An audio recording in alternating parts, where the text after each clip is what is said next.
Fala pessoal, professor Pitch apresentando mais uma aula de Física Básica direcionada para o segundo ano. Daí nós teremos aqui hoje então a definição de ondulatória. Para você entender o que é ondulatória, você precisa entender primeiramente o que é onda. Onda, normalmente o pessoal vincula lá a visualização de onda, aqui lá onde o surfista se locomove, lá na praia, fica surfando, pá. E aqui lá não é onda, pessoal, aqui lá é a arrebentação da onda. A onda deixou de ser onda, ela foi quebrada pelo continente, tornou-se correnteza. Aqueles tubos são concorrências entre as correntezas que estão voltando do continente e a correnteza que está indo para o continente. Daí você tem aquela concorrência e a formação de dutos ali onde os surfistas conseguem se locomover. Se você ficar um pouquinho antes da arrebentação, ou seja, você vai ficar sobre a prancha, você vai ficar subindo, subindo e descendo, em torno de um ponto de vibração. Mas não sairá daquela posição que você está ali. Você vibrará, porque está propagando energia de um ponto para outro e você faz parte daquela vibração ali. Mas não será transportado, porque onda não transporta matéria. Ela transporta só e somente só energia. Daí nós temos aqui a definição básica. Então onda é transporte de energia, nunca, jamais de matéria.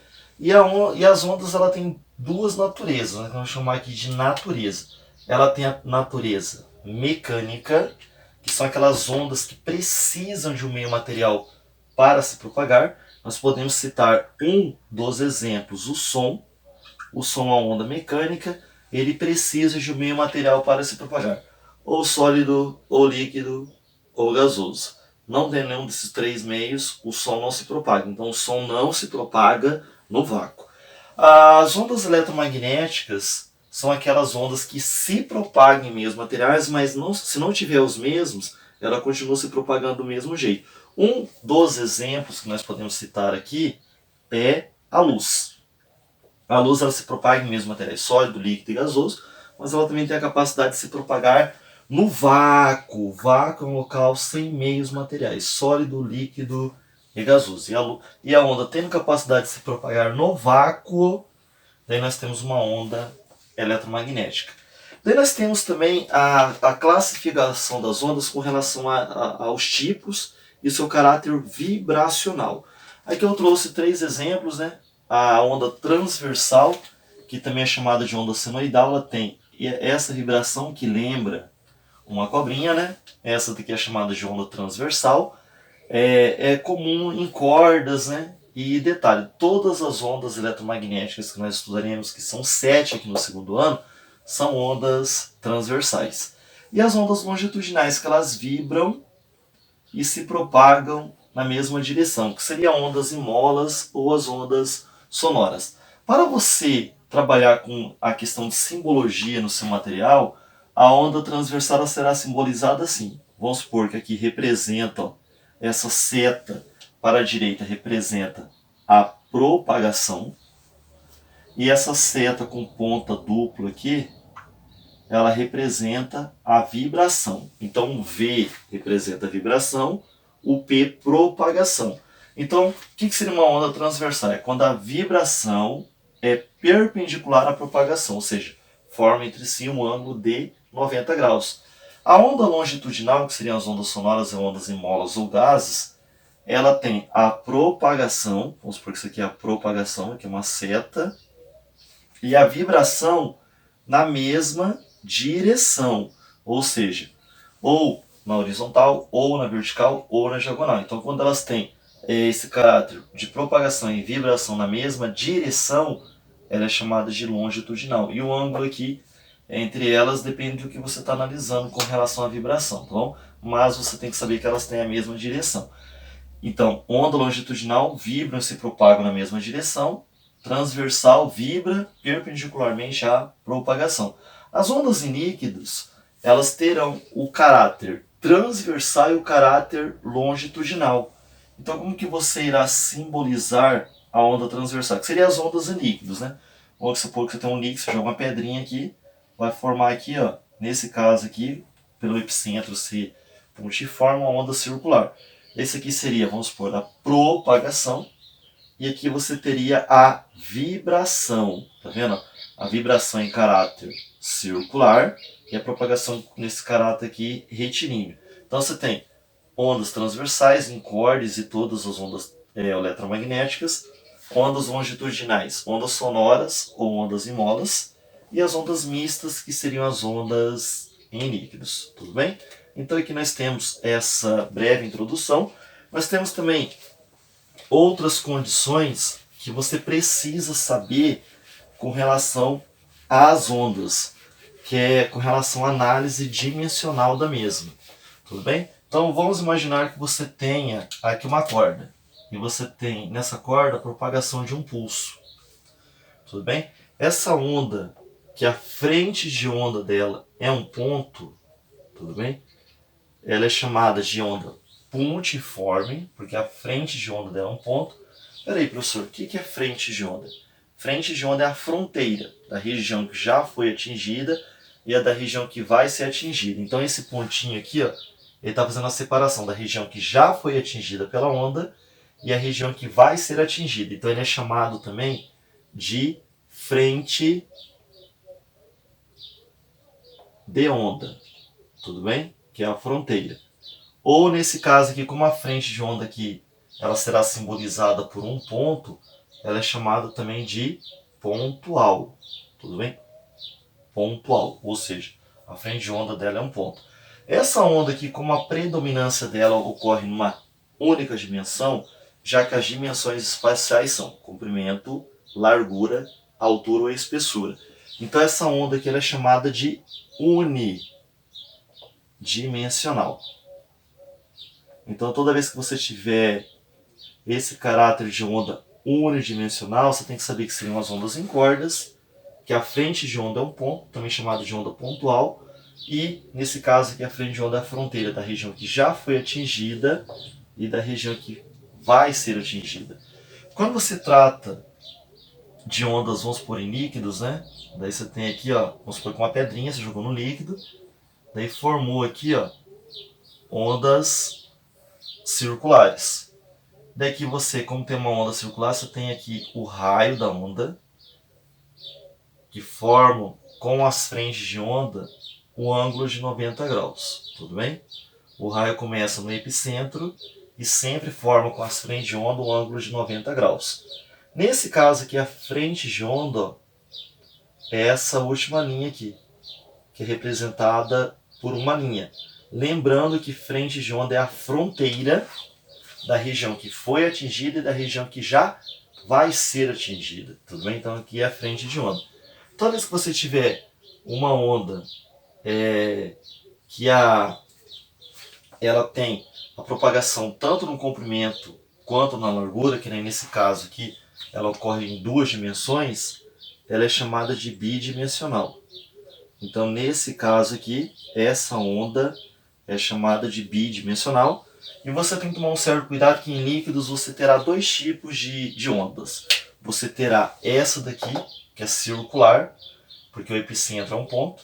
E você também pode ter ondas retas, onde você tem batendo uma régua na água, e você também tem. Mas as duas serão ondas bidimensionais, que elas se propagam tanto no comprimento quanto na largura.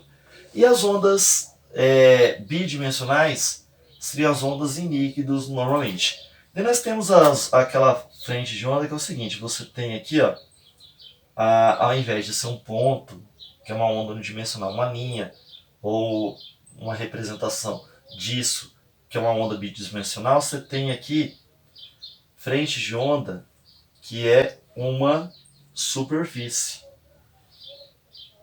que é mais ou menos... Deixa eu só apagar esse desenho aqui, para melhorar o espaço aqui, tá bom? Então... você tem situações que a frente de onda é assim, você tem um epicentro, só que as frentes de onda, elas são superfícies, tudo bem? Essas ondas que as frentes de onda são superfície e que o raio também, que começa lá no epicentro, forma com essa frente de onda o ângulo de 90 graus, essa onda aqui ela vai se propagar em três dimensões, tanto no comprimento, largura quanto altura. Essa onda aqui ela é chamada de tridimensional.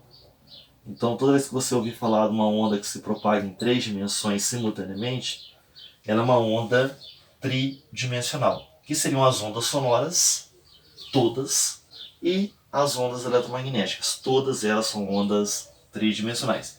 Então, unidimensional se propaga em uma única dimensão, bidimensional em duas e tridimensional em três. Voltamos agora com a primeira análise matemática da ondulatória. Já voltamos. Fala pessoal, já voltamos, né? Foi rápido, né? Bem pessoal, eu vou trabalhar agora com o estudo matemático da ondulatória.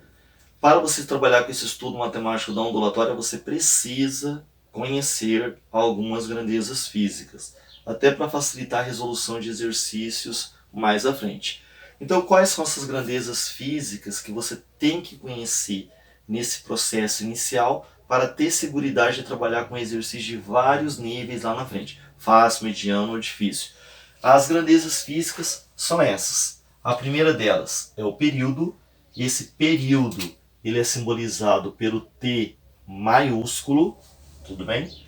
A frequência ela será simbolizada pelo F minúsculo, a amplitude será simbolizada pelo A maiúsculo, o comprimento de onda por esse lambda, que é um Y invertido, e a velocidade de propagação que é dada em metros por segundo. No Sistema Internacional de Unidades, que é o SI, o período ele é dado em segundos. Eu vou até colocar aqui seg para você saber que é segundos. A frequência ela é dada em hertz, ou seja, Hz. Por que hertz? Porque é o cara que descobriu o efeito antena. Graças a esse efeito antena, nós temos qualidade de imagem, som e comunicação em celular, televisão e rádios. A amplitude ela será dada no SI em metros. O comprimento de onda será dado no SI em metros. E a velocidade de propagação, a unidade dela no SI é o metro por segundo. O que seria o período? Período é o tempo necessário para que ocorra uma oscilação completa, ou seja, o tempo necessário para uma oscilação completa. Tudo bem? Então, toda vez que você tiver um comprimento de onda, o tempo necessário para que esse comprimento de onda ocorra é chamado de período. Tudo bem? E ele é dado de duas maneiras. Vou colocar aqui ao lado, vou colocar uma seta aqui. O período ele é dado pelo intervalinho de tempo dividido pelo número de oscilações ou simplesmente o inverso da frequência. Então, isso aqui é as equações que você pode utilizar aí quando você for trabalhar com período. A frequência. A frequência, ela representa o número de oscilações no dado intervalinho de tempo. Se você reparar, comparando com a equação de cima, isso que é o inverso disso. Então, se o período é o inverso da frequência, a frequência é o inverso do período. O período é o tempo necessário para que ocorra uma oscilação. O que seria a frequência? Número de oscilações por unidade de tempo. Em física, nós chamamos unidade de tempo 1 segundo. Então, o número de oscilações que ocorrem por segundo é a frequência. Então, vamos supor que eu tenho uma onda que ela tem as seguintes oscilações. 10 oscilações por segundo. Então, a frequência dela é 10 Hz. 10 repetições de oscilações em 1 segundo. Mas qual que é o tempo necessário para você ter apenas uma oscilação? Você pegaria o 1, que é o tempo, que é uma oscilação, e dividiria por essa frequência, que é 10. Então, o tempo para que ocorra uma única oscilação é 0,1 segundo. Mas o número de oscilações que ocorrem em 1 segundo é a frequência. Tranquilo? Daí a amplitude, eu vou ressaltá-la mais à frente. Ela representa a distância da linha central à crista, ou da linha central ao vale. Vou ter que mostrar na figura. O comprimento de onda ele representa uma oscilação completa, ou seja, tem 5 maneiras de você encontrar, eu vou passar ele mais à frente. E a velocidade de propagação você vai mensurar aqui qual que é o deslocamento em determinado intervalo de tempo que essa onda tem. Tudo bem? Que é a velocidade, que nós também trabalharemos com a figura. Então essas aqui são as grandezas iniciais, essas aqui são as equações essenciais. Lembrando que a velocidade que ela terá 3 equações primordiais aqui. Aquela tradicional que você aprendeu lá no 9º ano, ΔS sobre ΔT, aquele café com leite, né?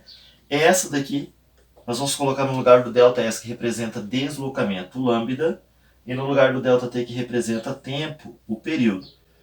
O lambda, uma oscilação, o período, tempo para ocorrer essa uma oscilação. Por isso, você usa velocidade igual a lambda sobre t. E a equação fundamental da ondulatória, se você abrir essa equação aqui, ficaria assim, V igual a lambda vezes 1 sobre t. Mas quem que é 1 sobre t? Opa, a frequência. Então essa aqui é a equação fundamental da ondulatória, que trabalha com as características da onda. Velocidade, comprimento de onda e frequência. Para facilitar a decoreba dessa equação, o pessoal chama vai lamber farofa ou vai lamber ferida. Tudo bem? Então voltamos aí em breve com a nossa figura para você entender como que identifica-se comprimento de onda, amplitude e como que você vai trabalhar com os outros elementos. Então já voltamos, tá vendo? Foi rápido, né?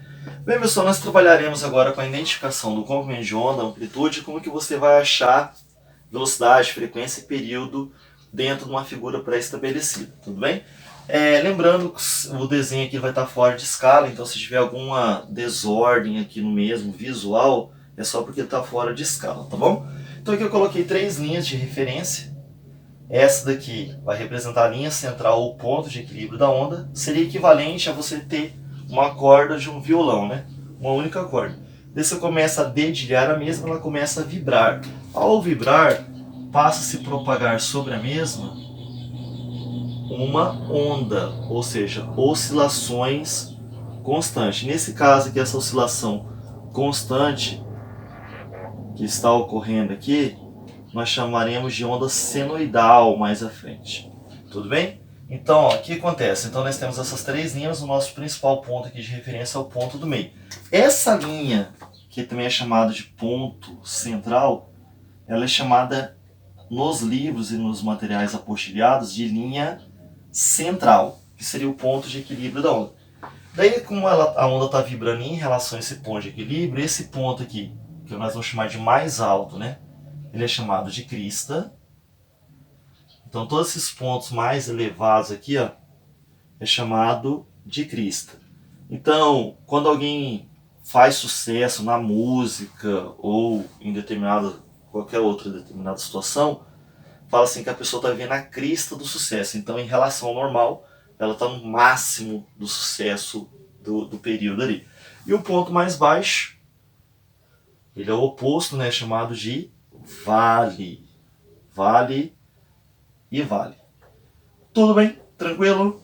Daí nós temos esses 2 pontos de referência. Não podemos esquecer do ponto que está sobre a linha central, que é chamado de nó, nó, nó, e assim sucessivamente.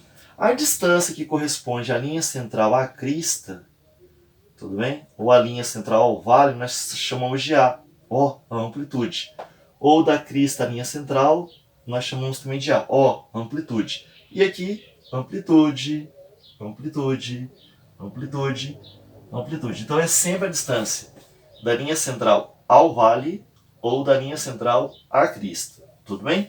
Daí como que eu já sei identificar a amplitude, já não sei aqui identificar nessa figura período, frequência e comprimento de onda. O comprimento de onda, ele sempre representa uma oscilação. Se você pegar só isso aqui não representa uma oscilação. Isso aqui representa um pulso. Um pulso é devido à perturbação da corda. Isso aqui é um pulso. Para que eu tenha uma onda, eu preciso que 2 pulsos desse aqui sejam formados de maneira sucessiva. Para isso, eu tenho que saber determinar o lambda, que é simbolizado pelo y, invertido, né, em 5 parâmetros. Vamos ao primeiro. Primeiro, a distância entre 2 cristas é um lambda. Espera aí, por que a distância entre 2 cristas é um lambda? Você não utilizou 2 pulsos. Vamos ver. Para ter uma distância de uma crista na outra, eu vou me deslocar tudo isso aqui para ter uma oscilação completa. Lembra até o golpe do Karate Kid lá, né? O golpe gafanhoto. Daí você vai ter metade desse pulso aqui, esse aqui inteiro, mais metade desse. Então você utilizou 2 pulsos de maneira sucessiva. Então uma onda, uma oscilação completa. A distância entre 2 vales também será um lambda? Sim. Por quê? Porque você vai utilizar, ó, metade desse pulso, esse aqui inteiro, mais metade desse, ó. Lembra até um cara pagando apoio, né? Mas na realidade aqui, ó, é uma oscilação completa.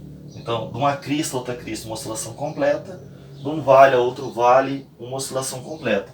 Só que a maneira mais segura é você contar nós. Então, a cada 3 nós você tem uma onda. Por quê? De um nó a outro, você utiliza um pulso. Do segundo nó ao terceiro nó, você utiliza outro pulso. Então, você tem 2 pulsos sucessivos, ou seja, a distância entre 3 nós, que seria a representação de uma oscilação. Aqui você tem a representação de uma oscilação assim, aqui você teria assim, e aqui você teria assim. Tudo bem? Então, a distância entre 3 nós também representa, olha só que legal, um lambda.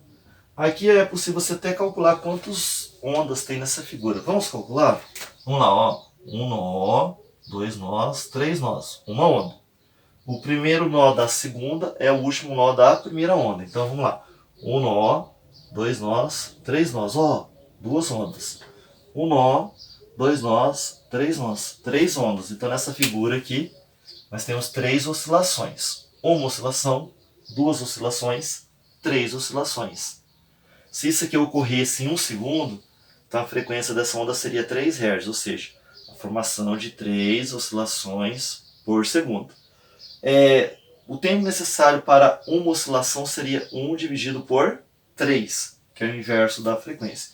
Só que, ó, eu falei de comprimento de onda entre 2 vales, 3 nós e 2 cristas. Mas só tem essas possibilidades, professor? Não, calma. Vamos com calma, vamos lá. Daí você também tem essa possibilidade aqui, ó, da distância do nó a um vale, tudo bem? Que seria isso aqui, tá vendo? Isso aqui seria a distância do nó a um vale, que corresponde a 1/4 de onda. Porque se eu preciso de 2 desses aqui inteiros para ter uma onda, se eu estou usando só metade de um, eu estou tendo 1/4 de onda. Então, para ter uma onda, eu tenho que ter 4 desse aqui. Então, eu vou ter 1, 2, 3, 4. Tranquilo? E também a distância entre 2 nós. Eu vou usar, ó, o pulso inteiro, a distância entre 2 nós. Então, a distância entre 2 nós é meia onda. Aí você terá um pulso inteiro representando meia onda. Para você ter uma onda inteira, você precisa de 2 pulsos de maneira sucessiva. Tudo bem? Ah, mas é complicado isso aí, né? Será que é tão complicado assim? Tô achando que era melhor usar 3 nós ou 2 cristas. Eu vou trazer um exemplo agora, só para você identificar como meio de onda em determinada figura. Então, já voltamos, tá vendo? Eu trouxe esse exemplo aqui. Esse aqui é um exemplo clássico, você vai com certeza se deparar com essa figura aí em exercícios do ITA ou da FUVEST, que é bem categórico nessa situação. E aqui eu tenho, ó, a distância desse nó até esse nó, correspondente a 75 centímetros. E eu quero achar o lambda, que é o nosso ponto de análise aqui. Se eu for achar de crista a crista, eu não teria informação suficiente. Se eu for achar de vale a vale, cadê o outro vale? Não aparece. Se eu for achar a cada 2 nós, também não tem informação suficiente. Então eu vou ter que fazer o seguinte, eu vou ter que analisar toda a figura. Nessa figura aqui, você constata que nós temos 3 pulsos. Um pulso, que lembra um cupim de boi, né? 2 pulsos, isso aqui era para ser igualzinho, tá bom? 2 pulsos. E aqui, 3 pulsos. Então, dentro desses 75 centímetros, nessa distância de 75 centímetros, você tem 3 pulsos. Mas você sabe que a distância entre 3 nós é uma onda. Putz, complicou, porque tem 4 nós aqui na figura. E para ter uma onda eu precisaria de 3. Não dá para usar distância de crista a crista, não dá para usar distância de vale a vale, não dá para usar a distância de 3 nós. Por isso é importante você conhecer os 5 tipos de cálculo de comprimento de onda. Que agora você usa o quarto ou o quinto. Qual seria o mais tranquilo aqui? Você usar o quinto tipo, que você sabe que a distância entre dois nós corresponde a meia onda. Não é isso? Então o que você pode fazer aqui? Ó? Você tem quantas meia ondas aqui? Você tem uma, duas. Então você poderia fazer assim. Ó. Dentro desses 75 centímetros, você tem 3 meias ondas. Tudo dentro desses 75 centímetros. Lambda sobre 2. Lambda sobre 2 mais lambda sobre 2 dá 3 lambda sobre 2. Tudo bem? Tudo isso aqui é igual a 75. O 2 está dividindo, passa multiplicando, então vai ficar 3 vezes lambda. 2 vezes 75 dá 150. O 3 está multiplicando, passa dividindo, né? Opa, deixa eu só apagar aqui. Vai ficar 150 sobre 3. Então, nesse caso aqui, o comprimento de onda, olha só que difícil, hein? É 50 centímetros. Tranquilo? Ah, professor, eu quero fazer de maneira diferente, né? Vamos fazer? Vamos lá, ó. A distância entre dois nós você pode simbolizar pela letra D. Tudo bem? Você sabe que o comprimento de onda ele corresponde a 2 vezes essa distância D. 2 vezes isso aqui, porque é a distância entre 3 nós. Só que você tem quantos pulsos que corresponde à metade aqui? 3. Então você poderia pegar esse 75 e dividir por 3. Então, ao dividir por 3 aqui, você vai obter um valor igual a 25 centímetros. Mas você sabe que o lambda ele corresponde a 2 vezes essa distância. Essa distância é 25. Então, 2 vezes 25 dá 50 centímetros. E aí, o que acharam? Difícil? Fácil? Molezinha? Quase impossível? Não, não é. Basta você ter um cuidado especial com a figura e parar de pensar que a física é só uma equação. A física é atrelada a um contexto. A equação é a finalização, seria a cobertura do bolo aí. Beleza, pessoal? Valeu, até a próxima.